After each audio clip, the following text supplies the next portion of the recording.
गीता 18 के श्लोक नंबर 62 में भगवान स्वयं कह रहे हैं कि अर्जुन उस परमेश्वर की शरण में जा जिसकी कृपा से परम शांति व शाश्वत स्थान अर्थात सतलोक को प्राप्त होगा। वो परमेश्वर कौन है, कहां है, कैसा है, जानने के लिए कृपया अवश्य सुनिए जगत गुरु तत्वदर्शी संत रामपाल जी महाराज के अमृत वचन।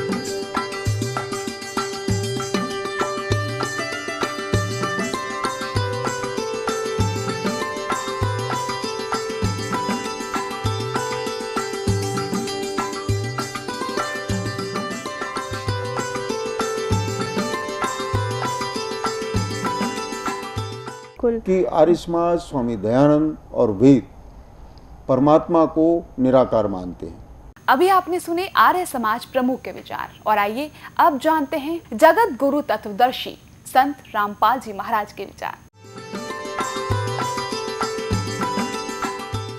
आर्य समाज और महर्षि दयानंद तो कुछ भी मानते रहो, पर वेदों का नाम लेकर भी क्यों झूठ बोलते हो तुम। सत्यार्थ प्रकाश झूठार्थ प्रकाश है। महर्षि दयानंद एक नंबर का झूठा और अज्ञानी व्यक्ति था। ये देखिएगा, महर्षि दयानंद परमात्मा को निराकार मानते हैं, एक देश में रहने वाला नहीं मानते हैं।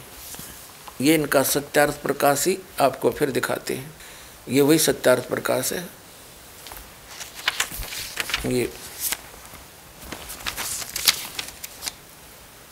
ये वही है।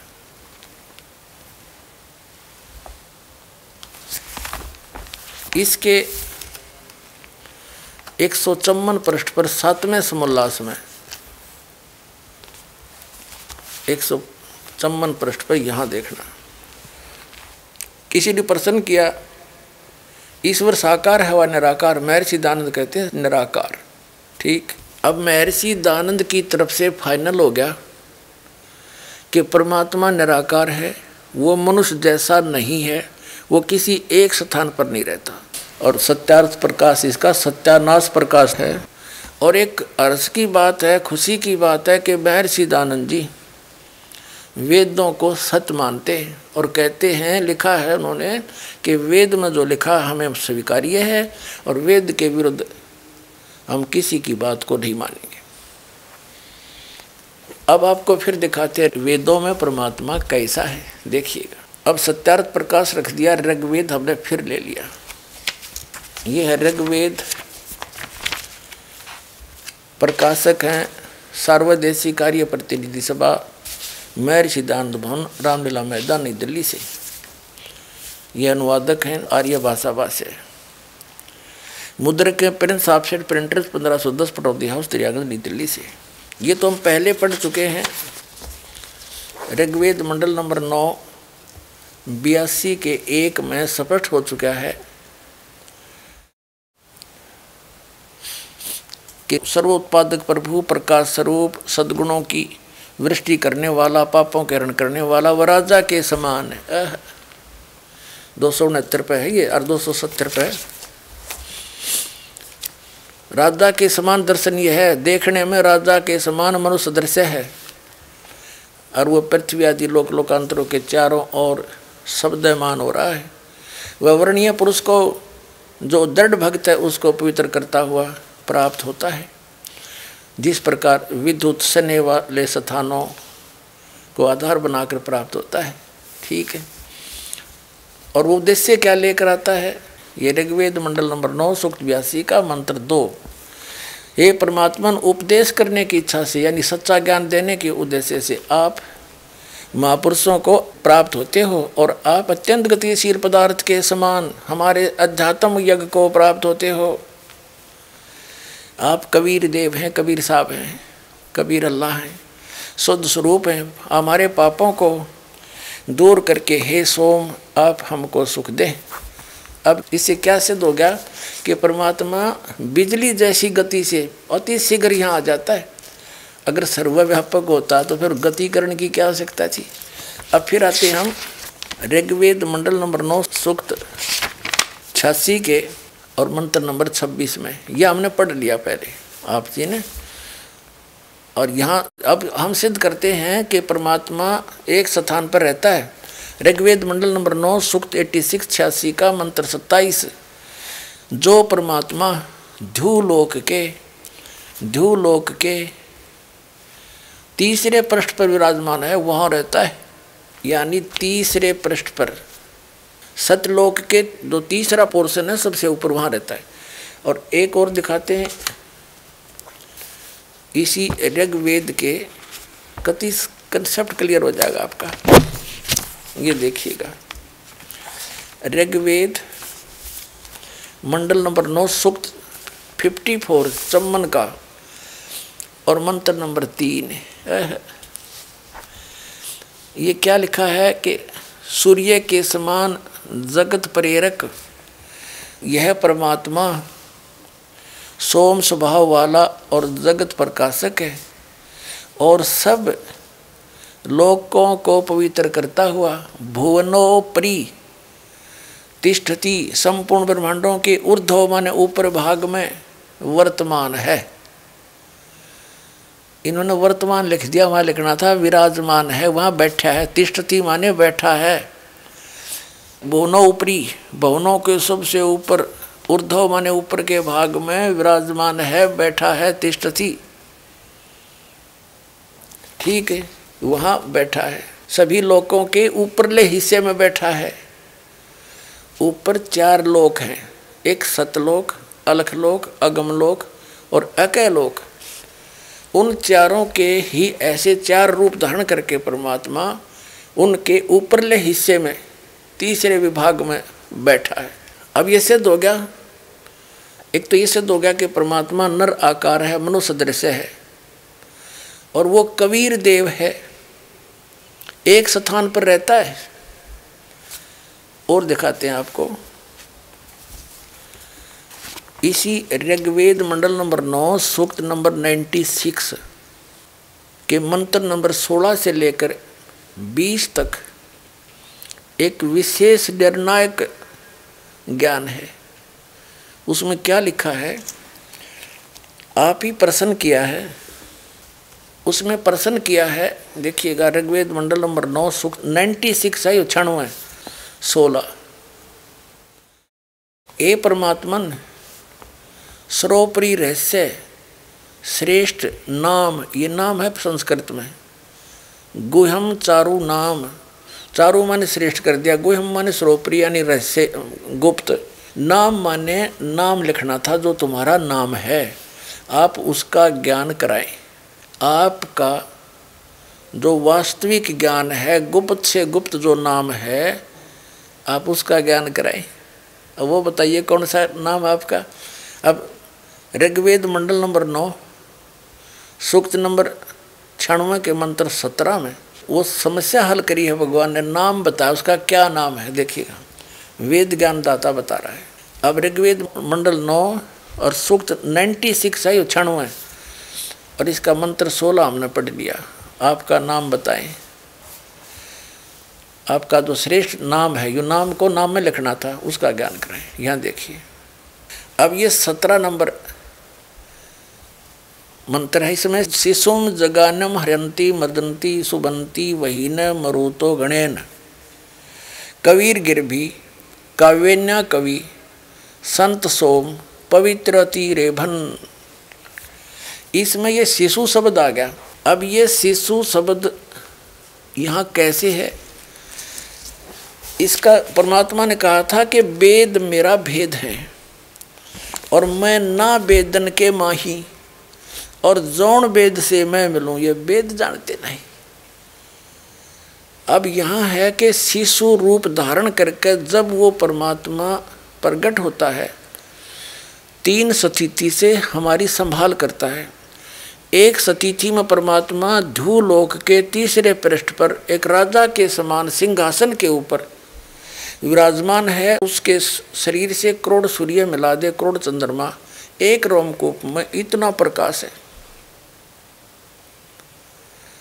और दूसरी स्थिति में वो प्रत्येक युग में एक लीला करते हैं, वहाँ से गति करके आते हैं, शिशु रूप धारण करके एक कमल के फूल के ऊपर सरोवर में, तालाब में प्रकट होते हैं। वहाँ से निसंतान दंपति उनको उठा ले जाते हैं और फिर उस नवजात शिशु के रूप में प्रकट परमात्मा की परवरिश की लीला कंवारी गायों से होती है। और वो लीला की किसने है और उसका वेदों में भी प्रमाण है। जिस परमात्मा ने यह लीला कर रखी है तो परमात्मा के समझने में देर नहीं लगे। जो वेदों को सत्य मानते हैं उनके लिए वेद सही हैं, हम भी मानते हैं। और वेदों में जो लीला है भगवान की, जिस भगवान ने वह की है तो ही इज गॉड, वह है परमात्मा। वो समझने में देर ना लगे। दुर्ग्राही हठी व्यक्ति ईर्षावश ना माने तो उसका दुर्भाग्य ही होगा। इसमें मान बढ़ाई नहीं, आत्म कल्याण आधार होना चाहिए। अब आपको दिखाते हैं ऋग्वेद मंडल नंबर 9, इसी ऋग्वेद का ऋग्वेद मंडल नंबर 9 और सूक्त नंबर 1 और मंत्र नंबर 1 में क्या लिखा है। इसमें 100 माने परमात्मा, यानी परमात्मा की महिमा चल रही है। ठीक है। अब दूसरे में ऋग्वेद मंडल नंबर 9 सूक्त 1 मंत्र 2 में हे परमात्मन, ठीक है। और यहाँ देख 3 में हे परमात्मन, 3 मंत्र में भी परमात्मा की महिमा चल रही है। और 4 में हे परमात्मन आप, और 5 में हे परमात्मन आप, यानी परमात्मा के विषय में चल रहा है। और ऋग्वेद मंडल नंबर 9 सूक्त 1 मंत्र 6 में भी हे परमात्मन। अब 7 में इनका याद आ गया कि भगवान तो हमने निराकार बता रखा है, तो वहाँ पुरुष लिखना शुरू कर दिया। इसी तरह इन्होंने 8 में भी उस पुरुष को, पहले पुरुष का निर्णय करते। पुरुष माने क्या होता है, इन्हीं के शब्दों में वेदों से ही वेदों को सिद्ध करेंगे। कांटे तो कांटा निकला करें। ये देखिएगा, ये यजुर्वेद इन्हीं विद्वानों के अनुवादित हैं जो परमात्मा को निराकार बताते हैं। सर्वदेशी कार्य प्रतिनिधि सभा 2/5 दानंद भवन रामलीला मैदान नई दिल्ली से। ये आर्य भाषा भाष्य है। मुद्रक के Prince Offset Printers 1510 Pataudi house Daryaganj नई दिल्ली। इस यजुर्वेद का 40वां अध्याय अंतिम अध्याय है और इसका 17वां मंत्र 40वें अध्याय का अंतिम मंत्र है। ये 44वां अध्याय 40वां अध्याय। इसके 15 में तो ये वेद ज्ञान दाता अपने विषय में बताता है कि वायु अनिलम अमृतम अथिदम भस्मांतम शरीरम ओम करतो समर कल्बे समर करतोम समर। वेद ज्ञान दाता कहता कि मेरा एक ओम नाम है, इसको काम करते करते सिमरण करो, विशेष कसक के साथ सिमरण करो, मनुष्य जीवन का मूल कर्तव्य जानकर सिमरण करो। तो वायु अनिलम अमृतम अथिदम भस्मांतम शरीरम, शरीर छोड़ने तक इसकी साधना करने से जो इससे अमृतो प्राप्त हो सकता ओम से, वो आपको मिल जाएगा। यहाँ देखिएगा। अब ये है 44 अध्याय का 40वें अध्याय का 17वां श्लोक। इसमें इन्होंने वेद ज्ञान दाता कह रहा है ब्रह्म, हे मनुष्यो, जिस ज्योति स्वरूप रक्षक मुझ से अविनाशी यथार्थ कारण के आच्छादित मुख के तुल्य उत्तम अंग का प्रकाश किया जाता है, जो वह प्राण व सूर्य मंडल में पूर्ण परमात्मा है। पुरुष माने पूर्ण परमात्मा है। वह तो प्रोक्ष स्वरूप है, वो तो गुप्त है। अरे हम मैं ब्रह्म हूँ, खम ऊपर दिव्य आकाश रूपी ब्रह्म लोक में रहता हूँ और मेरा ओम नाम है। ऐसा ओम नाम जानो ये लिखना था ऐसा के। अब सिद्ध हो गया कि पुरुष जहाँ पर लिखा है उसका अर्थ है पूर्ण परमात्मा, महर्षि दयानंद के शब्दों में। हम फिर ऋग्वेद पर आगे यजुर्वेद रख दिया। ये ऋग्वेद पर आगे हम यजुर्वेद रख दिया। ये देखिएगा, ये वही है। और अब हम इसके ऋग्वेद मंडल नंबर 9 सूक्त 1 के 6 तक तो परमात्मा लिखते रहे, ये 6 मंत्रों में। और 7वें में याद आ गया, उस पुरुष को लिख दिया। और 8वें में भी पुरुष लिख दिया। यहाँ लिखेंगे हम उस पूर्ण परमात्मा को। पुरुष माने पूर्ण परमात्मा को उग्र गतियाँ प्रेरणा करती हैं, और भासमान शरीर को, तेजोमय शरीर को, वह पुरुष यानी वह परमात्मा प्राप्त होता है। आगे देखो, और जिसमें 3 प्रकार से दूसरों का कल्याण, वर्णमन कल्याण करने वाला मधुमेह शरीर मिलता है। इसका क्या भावार्थ है कि वो पूर्ण परमात्मा उसको उग्र गतियाँ प्रेरणा करती है। यदा यदा ही धर्मस्य गलानी भवती भारत, वेद ज्ञानदाता कहता है कि जब यहाँ धर्म के प्रति नफरत हो जाती है, अधर्म बढ़ जाता है, तो मैं अपने अंश अवतार सृजन करता हूँ राम और कृष्ण के रूप में, और फिर वो अधर्म का नाश करते, धर्म स्थापित करते। उनका तरीका क्या है? राम और कृष्ण का आपने देखा होगा। रावण को मारा, करोड़ों आदमी मर गए। परशुराम जी थे उन्हीं के अवतार विष्णु के, उन्होंने अक्षत्रियों को मारा लाखों की संख्या में। फिर श्री कृष्ण जी आए, उन्होंने भी ऐसे ही राक्षसों को मार कर धर्म स्थापना करने की चेष्टा की। लेकिन शांति कैसे हुई? जैसे कुछ लोग मार दिए और वो तो शांति और बढ़ गई। उनकी पत्नियां विधवा होगी, बालक अनाथ हो गए, उनकी पत्नियों के साथ बचे हुए लोगों ने ना जाने के दुर्व्यवहार किए, वो तो दुनिया अगला दी उन्हें। तो ये तो तरीका है उन काल ब्रह्म के द्वारा भेजे गए उनके भगवानों का, पुत्रों का। और अब वो पूर्ण परमात्मा शांति स्थापना कैसे करता? वो ज्ञान से करता है, और वो स्वयं आता है और सबको ज्ञान देता है। तो जैसे यहाँ लिखा है कि उस परमात्मा को उग्र गतियाँ यानी बहुत भयंकर स्थितियाँ जब पृथ्वी पर हो जाती हैं, उनसे प्रेरित होता है, और फिर वो एक अन्य हल्का तेज पुंज का रूप धारण करके यहाँ प्रकट होता है। उस परमात्मा का 3 स्थिति में शरीर है। एक तो आपको बता दिया, सतलोक में रहता है, सिंहासन पर राजा के समान बैठा है, सिर पे मुकुट है, ऊपर छत्र है। वेद भी बताते हैं जिन महापुरुषों को परमात्मा मिले और ले गए वापस छोड़ा, उन्होंने भी यही बताया। अरस कुरुस पर समेत गुमत है, जहाँ परमेश्वर का डेरा, सवेत छत्र सिर मुकुट विराज है, और देखत ना उस चेहरे नु। एक स्थिति वहाँ रहते हैं उनके, जो सतलोक में रहता परमात्मा सिंहासन पर बैठे राजा के समान, उनके एक रोमकूप में करोड़ सूर्य मिला दे, करोड़ चंद्रमा, इतना तेज है। उस रूप में नौका नु यहाँ आ जाओ उसी शोभा से, तो हम देख नहीं सकते, हमारी चरम दृष्टि बंद हो जा। तो इसलिए परमात्मा अन्य हल्के तेज पुंज का अपने रूप को सरल करके आता है।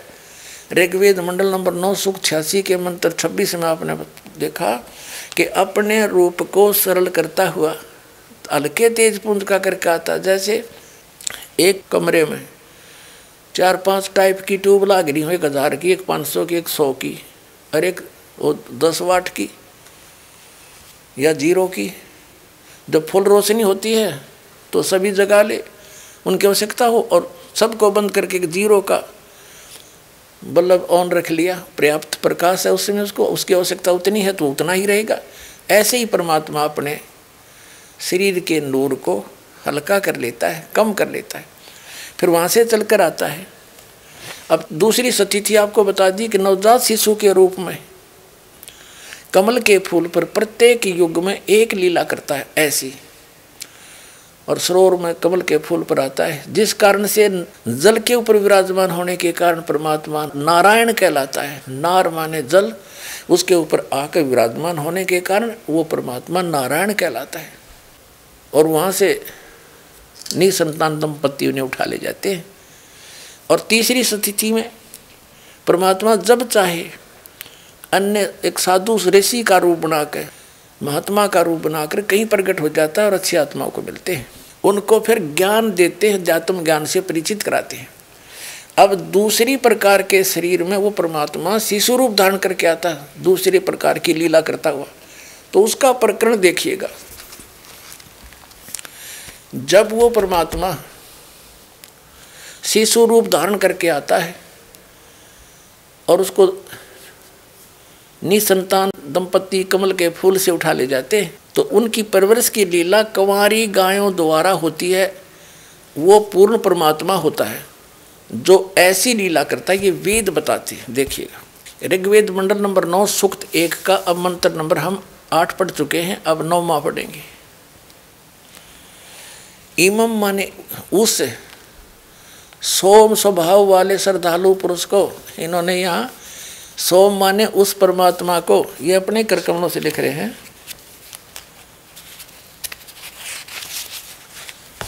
ये देखिएगा, इसी के प्रथम मंत्र में सोम माने परमात्मा, इस प्रथम मंत्र में सोम माने सोम स्वभाव परमात्मा, ठीक है, परमात्मा। इसी परमात्मा का जिक्र चल रहा, चलता चलता 9वें श्लोक में आगे, ऋग्वेद मंडल नंबर 9 सूक्त 1 मंत्र 9 में, इसमें भी शिशुम शब्द है। यहाँ लिखा कि उस सोम माने उस परमात्मा को, परम पुरुष को, अमर पुरुष को, जो शिशु रूप में प्रकट होता है, उस समय सब प्रकार से अधन्या माने बिना दनाई गायें तृप्त करती हैं।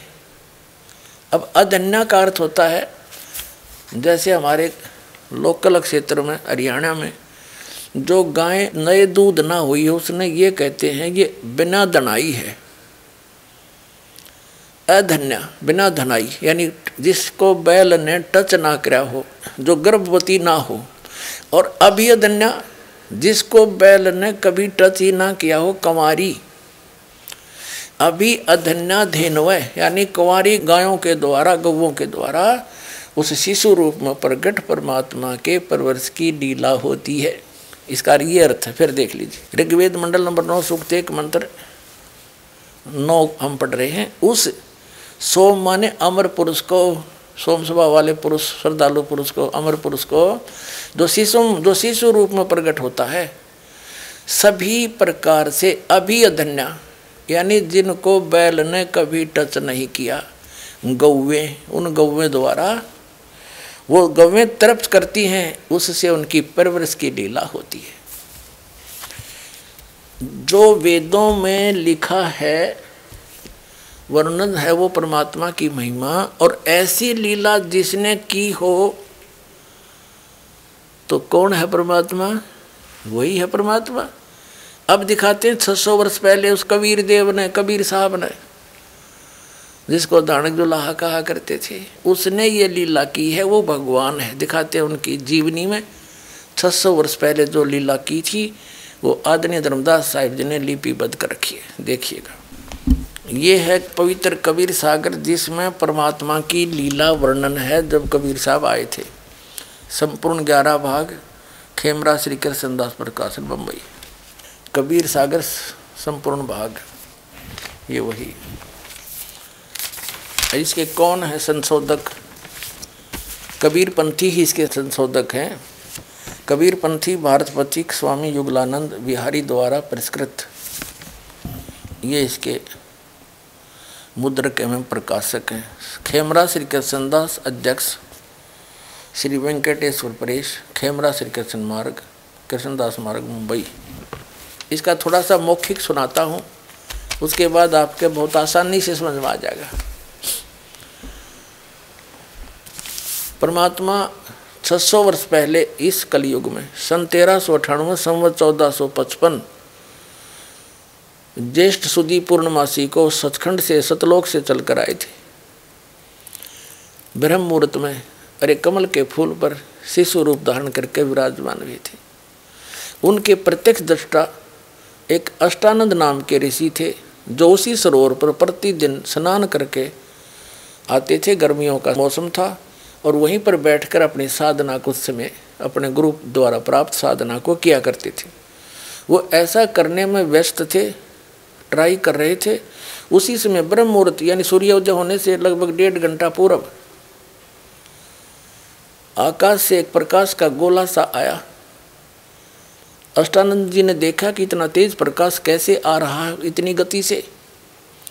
उसकी आंखें चुंधियागी बंद होगी। जैसे हम सूर्य की तरफ देखते हैं, आंखें बंद होती हैं तो सूर्य का प्रकाश रहित आकार दिखाई देता है। ठीक इसी प्रकार जब अष्टानंद जी ने उस प्रकाश के गोले को देखना चाहा, उसकी आंखें बंद होगी। वो सहन नहीं कर सकी चरम दृष्टि। आंखें बंद हुई तो उसने क्या देखा कि एक शिशु रूप दिखाई देता है, उसका ही प्रकाश था। वो बालक सा दिखाई दिया, उसकी आंखों में ऐसा चमका सा लगा जैसे सूर्य की तरफ देखने के बाद आंखें एक तरफ भी कर लें तो उसका प्रकाश रहित आकार अवश्य सामने उसके रिफ्लेक्शन के रूप में आगे आगे घूमता रहता है। ऐसी दशा उसकी होगी। और कुछ देर के बाद वो प्रकाश एक कोने में सिमट गया, उस तालाब के कोने में। अष्टानंद जी ने सोचा कि अपने गुरुजी से पूछूंगा ये मेरी कोई भक्ति की उपलब्धि है या मेरा कोई धोखा है। अपने गुरु स्वामी रामानंद जी ब्राह्मण महर्षि थे, वेदों और गीता और पुराणों के मर्मज्ञ माने जाते थे। उनसे जब पूछा कि भगवान आज मैंने ऐसे ऐसे आकाश से प्रकाश का गोला सा देखा, उसको मेरी आंखें सहन नहीं कर सकी। आंखें बंद हुई तो एक बालक दिखाई दिया, शिशु, और थोड़ी सी देर में वो प्रकाश कमल के फूल यानी एक सरोवर के अंदर सिमटता दिखा। अब जैसा उस ऋषि ने ज्ञान था, स्वामी रामानंद ने अपने शिष्य का समाधान इस प्रकार किया कि बेटा, ऊपर के लोकों से अवतारी शक्तियाँ आती हैं, अवतार गणाते हैं, तब उनकी ऐसी ही पहचान होती है। तारा सा टूटता है, यहाँ कहीं माँ के गर्भ से जन्म लेंगे। अब उन्हें इतना ज्ञान था कि इनके भगवान माँ से जन्म लेकर आते हैं, लेकिन ये परमात्मा सबका जनक है, सर्वोत्पादक है। ये किसी माँ से जन्म नहीं लेता, ये स्वयं आकर प्रकट हुए थे। तो नीरू नीमा नाम के वो पहले गौरी शंकर नाम के ब्राह्मण थे और सरस्वती उसकी पत्नी थी। वो शिवजी के पुजारी थे, बड़े ईमानदार ब्राह्मण थे, कथा करते थे, किसी को भ्रमित नहीं करते थे। जो पैसा आ जाता था दक्षिणा का, उससे निर्वाह चलाते थे और उससे जो बच जाता था धर्म में लगा देते थे। वो किसी को भ्रमित नहीं करते थे, गुमराह करके नहीं ठगते थे। सबसे ज़्यादा प्रशंसा के पात्र वो उस क्षेत्र में हो गए थे। अब इस कारण से अन्य ब्राह्मण उनसे ईर्ष्या किया करते थे कि इसने हमारी रोजी रोटी खोजी। इस बात का मुसलमानों को ज्ञान था कि हिंदू धर्म का प्रचार ये गौरी शंकर कर रहा है ब्राह्मण, और उनको ये भी मालूम था कि अन्य इनके ब्राह्मण जो गुरु हैं, जो दुनिया जिनके पीछे लगी है, वो अधिकतर इसके विरुद्ध में है, इसे ईर्ष्या करते। इसका फायदा उठाकर मुसलमानों ने गौरी शंकर सरस्वती को ज़बरदस्ती मुसलमान बना दिया। उनके ऊपर अपना जूठा पानी छिड़क दिया, सारे घर में छिड़क दिया और कह दिया ये मुसलमान बन गया। दूसरे ब्राह्मण जो उससे ईर्ष्या करते थे गौरी शंकर से, उन तो बड़ी खुशी हुई, सब जगह मुनादी करा दी, गौरी शंकर मुसलमान बन गया है, उसका भाईचारा बंद, गंगा में स्नान बंद। 1 मिनट में कर गए काम और वो विवश हो गए। उनका नाम रख दिया नूर अली, जिसको नीरू कहने लगे, और सरस्वती का नाम रख दिया नियामत, उसको नीमा कहने लगे। नीरू और नीमा नाम से वो प्रसिद्ध हो गए। अब उनके पास रोजी रोटी निर्वाह की समस्या आई तो उन्होंने एक कोई ऐसा काम देखना चाहा जो बगैर पैसे के शुरू हो। उन्होंने कपड़ा बुनने का काम शुरू कर दिया। किसी ने सलाह दे दी, और कपड़ा बुनने में कुछ नहीं करना, 4 लकड़ के लठ गाड़ने होते हैं, तार पूरा अपना उस पर लागे करने। जिस कारण से वो जुलाहा कहलाए। वो निसंतान थे, आयु बहुत होगी थी, 60 वर्ष के आसपास।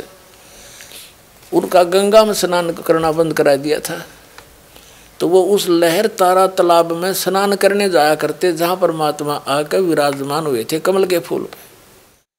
वो लहर तारा तालाब उसका नाम इसलिए पड़ा था कि वर्षा के दिनों में जब गंगा दरिया फुल स्विम में यानी खूब बहकर चलती और भरकर चलती थी, तो गऊ घाटों के ऊपर से ओवरफ्लो होकर के पानी उछल कर लहरों से एक सरोवर का रूप धारण कर लेता था और सारा वर्ष निर्मल जल गंगा का पवित्र रहता था। उसमें कमल के फूल उगे हुए थे। वे प्रतिदिन वहाँ स्नान करने जाते थे। वो उनकी झोंपड़ी से लगभग 4-5 किलोमीटर की दूरी पर था। तो प्रतिदिन स्नान करने जाना था, उधर से परमात्मा ने आना था। वो निसंतान थे। वहाँ से मालिक को कमल के फूल पर पाकर बड़े प्रसन्न हुए। लंबी कहानी फिर बताएंगे, लेकिन आज प्रसंग कोई और है। वो घर ले आए। अब 25 दिन हो गए, कुछ ना खावे ना पीवे, मुंह बंद कर ले। बड़े चिंतित हुए। नीमा बड़ी परेशान होगी कि हे शंकर भगवान, या तो युद्ध देना ही नहीं था लाल, अपने रो पीट का टाइम पास कर रहे थे, और आज आपने लाल दिया, बच्चा दिया है, अब ये कुछ खा पी नहीं रहा, भगवान भी वापस ले रहे हो। बहुत बुरी तरह रो रही थी कि कहा था कि यदि ये बच्चा मर गया तो साथ मरूंगी, फाइनल फैसला। तो परमात्मा ने सोचा है बुढ़िया मरेगी। शिव जी को प्रेरित किया, शिव मंडल से, शिव के लोक से एक साधु रूप बना कर आया और कहा माई क्यों रो रही है, कारण पूछा, बताया। साधु रूप में खड़े शिव जी ने कहा कि देखा तेरा बेटा कहाँ, लाइए। नीमा परमात्मा को पालने से उठा के लाई और सोची महात्मा के चरणों में डाल दूं,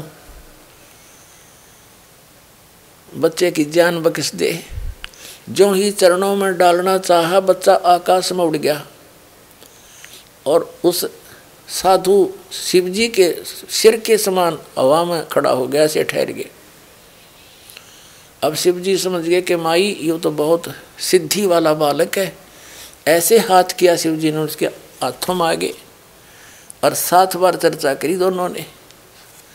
परमात्मा ने कहा नवजात शिशु रूप में कि महात्मा जी इनसे कहो कुंवारी गाय लाओ, उसका दूध पीऊंगा मैं।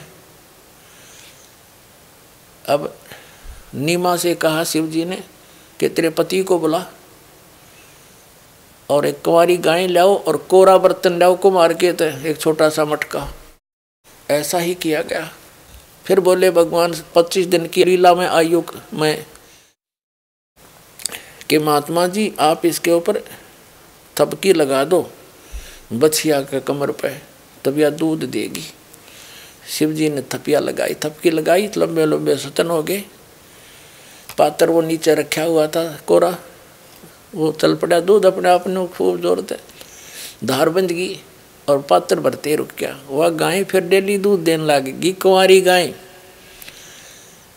अपने आत्मा ये लीला किसने की जो वेद बताते हैं, वो ऐसी लीला करता जब शिव स्वरूप में प्रकट होता है। उग्र गतियाँ प्रेरणा करती है उसको। जब हाहाकार मच जाता, 600 वर्ष पहले आए थे परमात्मा, ऐसी शांति कर गए थे, अभी तक चल रही थी वो। अब 50 वर्ष से फिर बिजली गिर गई, हाहाकार मच गई। एक माया माया दिखाई देती है, कितना जुल्म हो गया, हाहाकार मची। अब ये धर्म की स्थापना फिर होगी इस दास के माध्यम से, और फिर से शांति होगी। तो उस समय परमात्मा जब आए थे 600 वर्ष पहले, ये लीला की थी और लिपिबद्ध की हुई है 600 वर्ष पहले की, आज की नहीं है ये। तो इसे आसानी से समझ में आ जाएगा हु इज गॉड, जिसके बारे में वेद भी बताते हैं और वो लीला कर रखी है। देखिएगा, ये कबीर सागर संपूर्ण 11 भाग, खेमरा श्री कृष्ण दास प्रकाशन, बम्बई।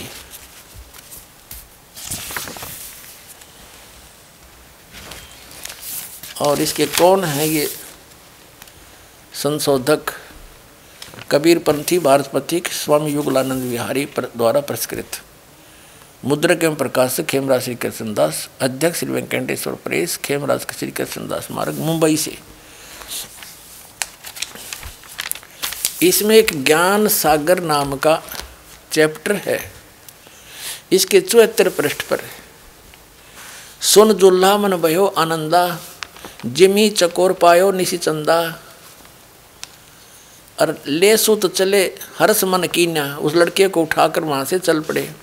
तासों पुनस असबोल ही लीना, सुत काशी को ले चले, लोग देखण ते आव, लोग देखण आव जब इतने सुंदर बालक ने। अन्न पानी बख्शे नहीं, अन्न पानी खावे नहीं, जुल्ला शोक जनावे। जुल्ला ने फिर चिंता होगी। तब जुल्हा मन कीन तिवाना, रामानंद सौ कही उत्पाना। अब इसमें क्या वर्णन दिया है कि रामानंद से जाकर के उस नीरू ने, जुल्हाए ने प्रार्थना की, ऋषि जी मुझे एक पुत्र ऐसे ऐसे जंगल में मिला है फूल के ऊपर, और कुछ खाता पीता नहीं, कुछ विधि बताओ, कुछ जंतर मंत्र करो। अब इन्होंने, क्योंकि ये कबीर सागर ये है तो यथार्थ लीला, परमात्मा ने पता था कि कबीर पंथ में कुछ काल के दूत घुसेंगे, फिर उसकी पूर्ति के लिए कबीर परमेश्वर जी ने अपनी प्यारी आत्मा गरीबदास जी को भेजा। गांव छुड़ाने जिला ददर हरियाणा में, वहाँ सतलोक से चलकर आए परमात्मा जो लीला करते हैं। सतलोक से एक साधु महात्मा के रूप में 10 वर्ष के बालक गरीबदास जी जाट जाति में थे। गांव छुड़ानी में बहुत बड़े जमींदार थे, 1400 एकड़ जमीन थी, 1400 किले, और पाली जा रहे थे खेतों में। तो वहाँ भी परमात्मा आए थे, कुंवारी गाय का दूध पिया था। काफ़ी लंबी कहानी है। सचखंड लेकर गए थे, फिर वापस छोड़े थे, उनको दिव्य दृष्टि दी थी। जैसे तुलसीदास जी ने लाखों वर्ष पुरानी पहले की घटनाएं रामायण की, रामलीला की, राम भगवान की अपनी चौपाइयों में एडिट चित्रण कर दिया, वो सबको मान्य है। ऐसे ही गरीबदास परमात्मा को पूर्ण परमात्मा ने दिव्य दृष्टि दी थी। उनकी दिव्य दृष्टि में और तुलसीदास जी की दिव्य दृष्टि में दिन रात का अंतर था। यह दूरबीन समझ लो, दूरदर्शी, किसी की थोड़ी रेंज किसी की ज़्यादा होती है। ऐसे तो गरीबदास जी ने उस परमात्मा की महिमा आँखों देखा, और फिर साथ में उनकी दिव्य दृष्टि से एचडी चित्रण किया, और वही इसमें मिला। इसमें थोड़ा सा प्रकरण बदला गया है कि रामानंद जी से पूछा,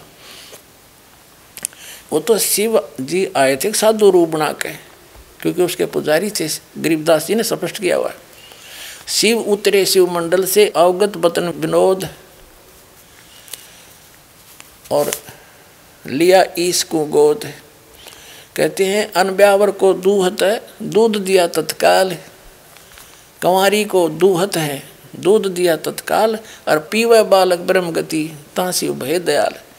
जैसा भी हमने उस प्रकरण को समझना है कि वास्तव में एक कंवारी गाय से उनकी परिवर्ष की लीला हुई है, इतना ही समझना है। ये देखिए, ये है ज्ञान सागर 74 पृष्ठ पे कबीर सागर हम पढ़ रहे हैं।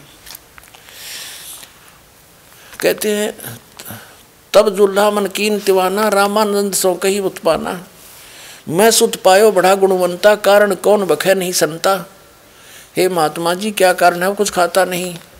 रामानंद ध्यान तब धारा, जुल्हा सो तब वचन उचारा।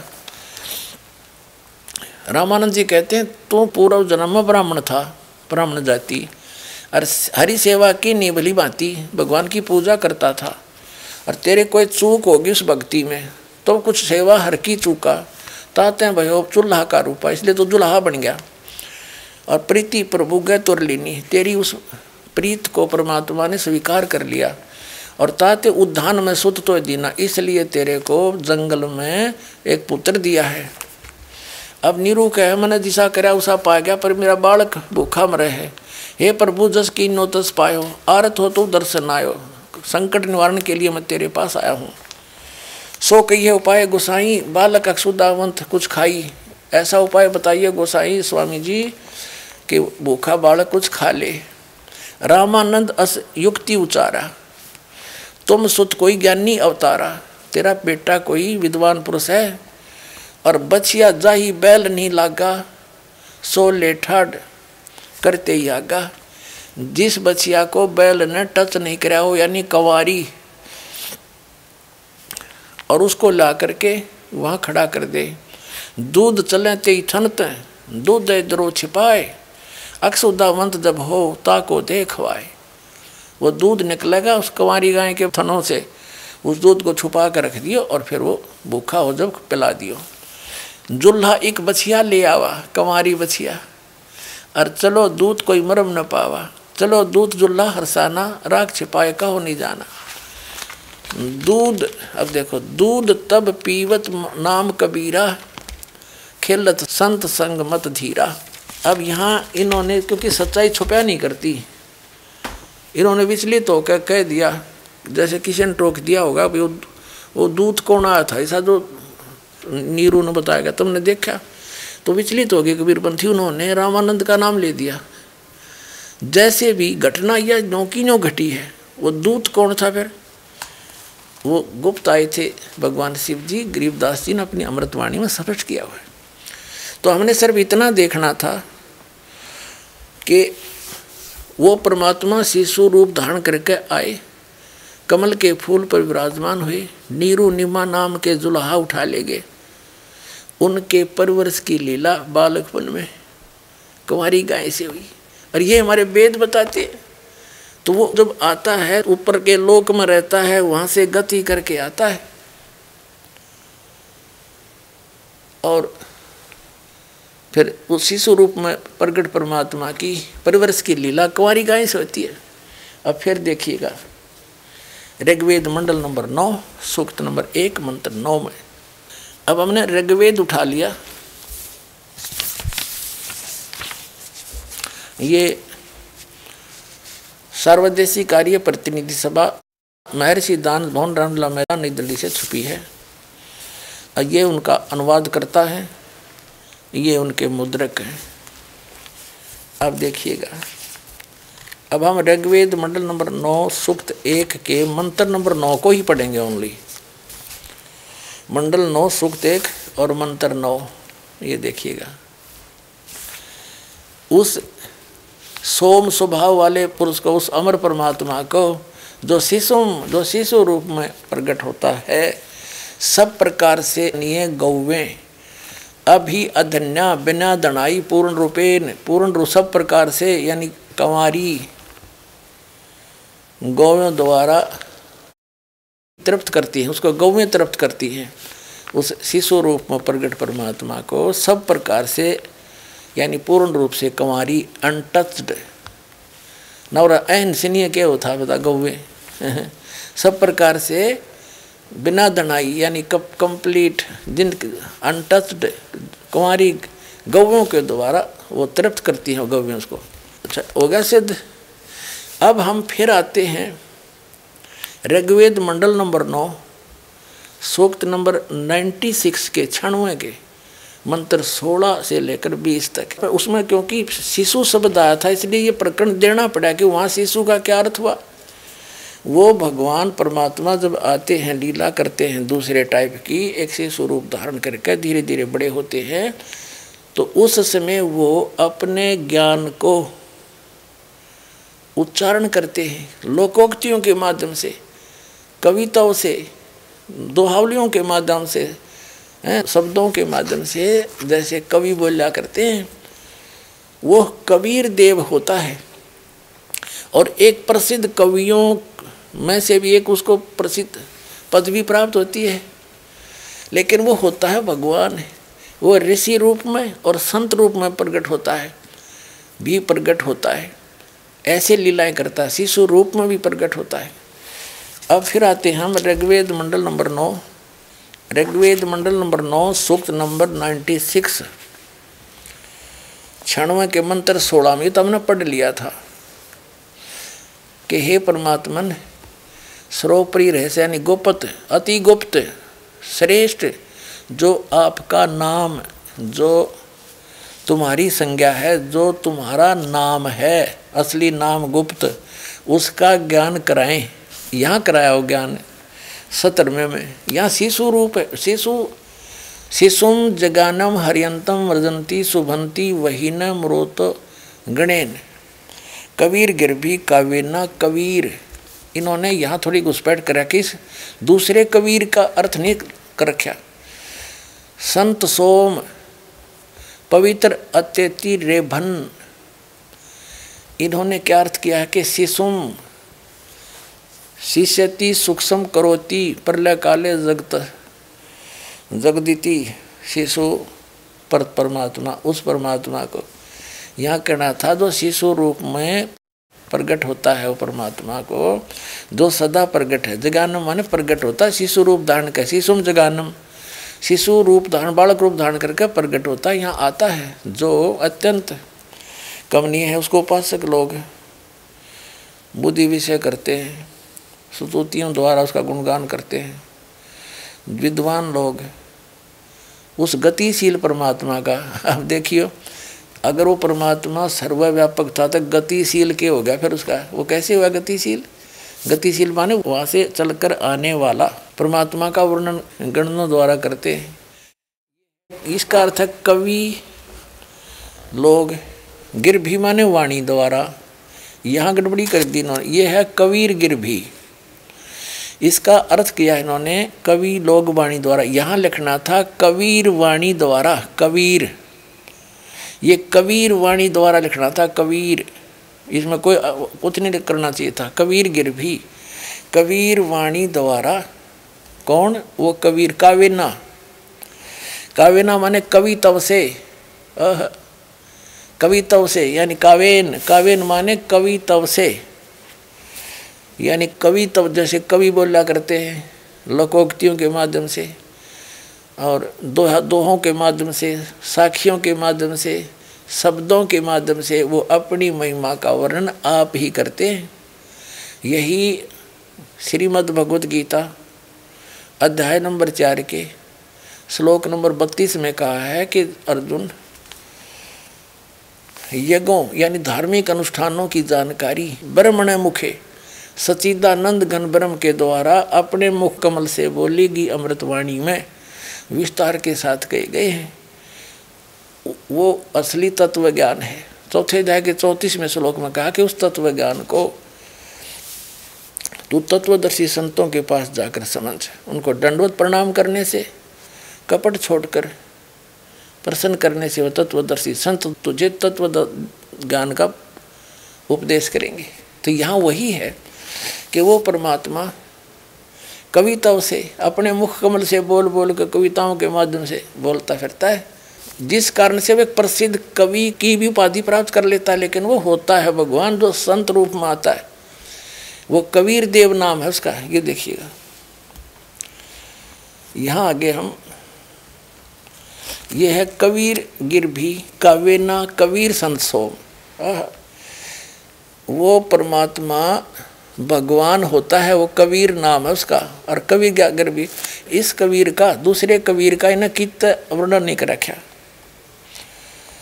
यहाँ देख, ये फुल पूरा देखिए इसको, ये अनुवाद है इनका। इसमें ब्रैकेट में है वह संस्कृत के शब्द। इसमें देखो शिशु, जगानम, अर्यंतम, मर्जंती, शुभंती, मरुतः, गणेन, वहीन, कबीर, ये एक कवि लिखा कबीर गिरभी कावेना कविताओं से सोम पवित्रम अत्यति, यानी इस कबीर का कित नाम नहीं। इससे सारा ही प्रकरण चेंज हो गया।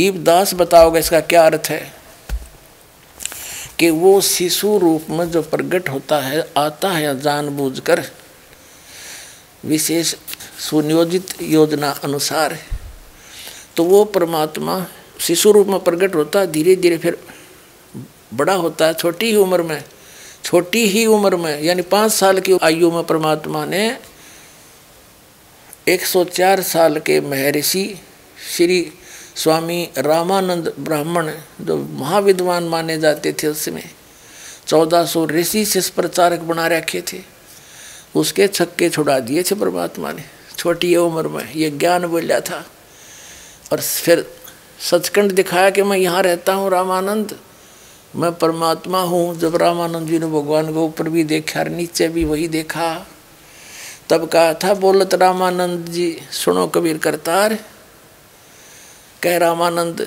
सब रूप के तुम ही सृजनहार, दो ठोड़ है एक तू भया एक से दो। और गरीबदास समकार ने आए हो मगदो, गरीबदास जी ने वर्णन किया ऐसा। और कहते हैं मैं भगता मुक्ता भया, भरम कर्म भयो नाश, गरीबदास ने ब्रह्म तुम मेरा हो गया दृढ़ विश्वास।